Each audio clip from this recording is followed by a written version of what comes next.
Hey everyone, John Wasserman here. Let's break down AJ Dybantsa's exhibition game against North Carolina. Finished with 18 points on 6 of 13. I want to go through every read he made, every decision he made, how he went about executing those decisions, what worked for him, what didn't work for him, and let's kind of tie everything back to the lengthy scouting report we have on AJ heading into his first year at BYU. All right, let's start with AJ. A couple of minutes in on the break here. This play ends in a turnover. It looks like he kind of attacked without a plan, relying a little bit too much on his physical tools, power, athleticism, which is something he obviously was able to do a lot of in high school and something he could still use at the next couple levels. But you got to make a few adjustments here. I think he will. All right, next play, we got AJ in the half court, isolating a little bit. Loses the ball here in the corner. Probably going into that step back. That's where there was space to pull that move off. But it looks like he may have took his eye off the play, looking up, giving the defender an opportunity to get a swipe in there. Got to be a little bit better in terms of ball security and kind of the fluidity of that move and the decisiveness of knowing what you're going to do before you get to that spot. But again, second college game ever. I'm sure that's an adjustment he'll be able to make.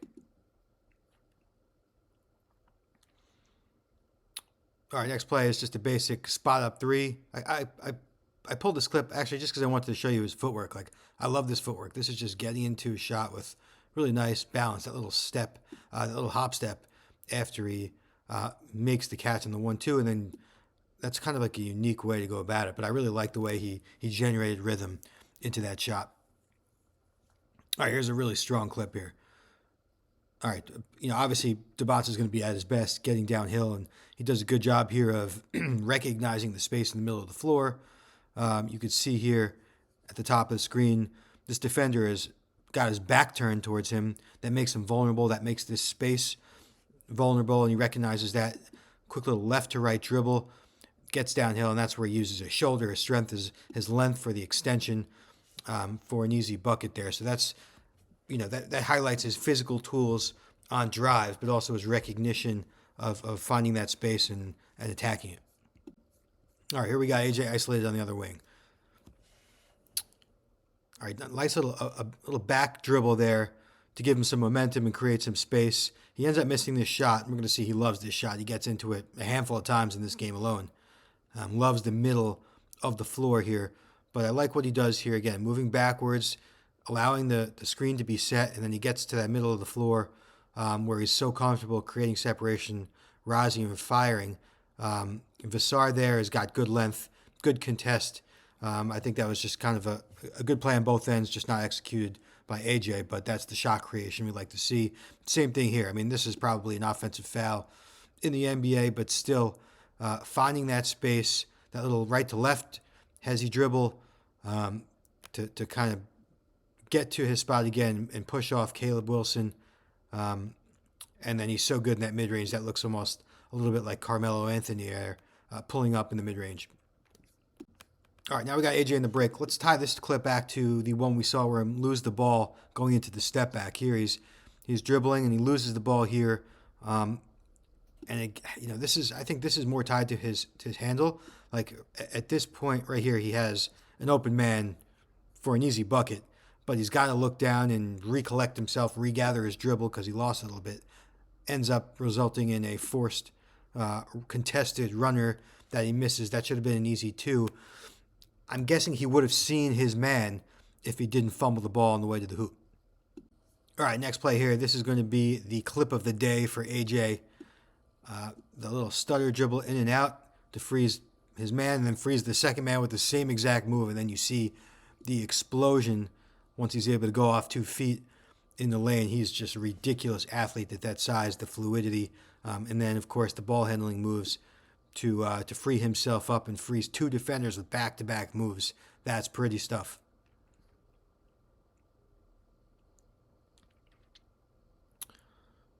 All right, we got AJ top of the key here. Yeah, I'm not a fan of this play of this particular shot. I think to me this is more of like a hero wants to make it look good. Backing him in a little bit, right shoulder towards him. he could have squared up his feet a little bit better. There was no reason to take this difficult of a shot. And I think if there's weaknesses on AJ's scouting report, like that's it, like unnecessary attempts. He could have got a better shot here, but look where his feet are pointed. Nowhere near the hoop. Kind of elevates without even looking at the basket. I think if he was a little bit more patient and didn't want to hit such a pretty jumper, there were better options for him here. Of course, he can make that shot, but that was a much lower percentage shot than it needed to be. All right, this clip here highlights AJ's love for getting to the middle. And it was a little bit unnecessary on this play as well. Although, let's look at the shot clock, right? 5 seconds left. I think you see a lot of NBA guys in this situation will dribble to that corner spot and fall away where there's a lot of space in that corner. But instead, AJ turns his back to try and get back to the middle where there is 4 or 5 defenders there, ends up bobbling the ball and taking a off-balance contested shot just because he wanted to get to that one spot that he's so comfortable with. So I think he's got to get more comfortable maybe, taking different shots, not just turning into the center of the court. Although that's not a bad shot when you're AJ Dybantsa because, again, how high he can elevate, where his release point is, and his shot-making skill. Here we go, AJ getting right back to the spot, and this one he hits. Right, again, he likes that space right in the middle of the paint. We've already seen that 4 or 5 times here in the first 20 minutes of the game. But let's just look how easily he's able to kind of create that separation just by a basic rise and fire. This one is a little bit off balance. This highlights the shot-making skill, but also, again, at that release point, like it's almost as if he's, shooting down at the rim. All right, bottom of the screen, here's AJ. He's got a lot of space here. Again, he goes right back to the middle of the floor where there are, 2 help defenders possibly.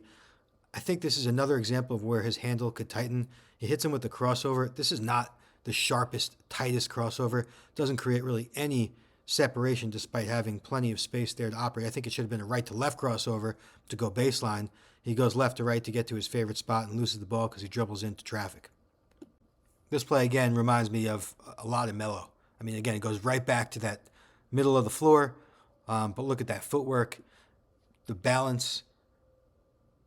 Yeah, to me, I mean, if I close my eyes and I cover his jersey, to me, that looks like Carmelo there. But that's an isolation move. And the mismatch he creates, again, with his size and shot-making skill and fluidity. All right, top corner. AJ calling guys off, backing his man down. Yeah, so look, he goes right back to that shot that he loves.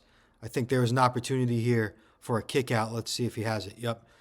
Right, number 30 is down here wide open, doesn't really even look at him, and everybody else is looking at AJ. This is an opportunity to use that gravity to find a guy an open shot. He was probably feeling himself a little bit, and again, he's so comfortable rising and firing because he can get that separation in the middle of the floor, and he obviously has the shot-making confidence at that spot, but that would have been a better kick-out situation. So that's AJ's vision that we're kind of looking at under the microscope. All right, AJ isolated up the top here. I like this clip. Dribbling really just to get himself into rhythm here. He's not going anywhere, but he's creating rhythm with these dribbles into the little hesitation eventually. And he gets a nice little strong line drive, lefty. I think really the thing to point out here is, again, it's the patience with the ball and then recognizing, boom, there's a gap here. There's a window for him to attack left and get to the rim and beat the help defenders down low here. So that's, to me, good recognition and then using your skill set and your physical tools to capitalize on that recognition. Here again, here's another clip of him going to the middle, turning into the middle of the floor. He forces this one baseline a little bit. This should have been another kick out to his shooter at the bottom of the screen. He actually sees him, but kind of looks him off and then spins right into 3 defenders into an off-balance, very low percentage, 2-point attempt. All right, last clip here. Top of the key, isolated. Good basic read there to the corner shooter.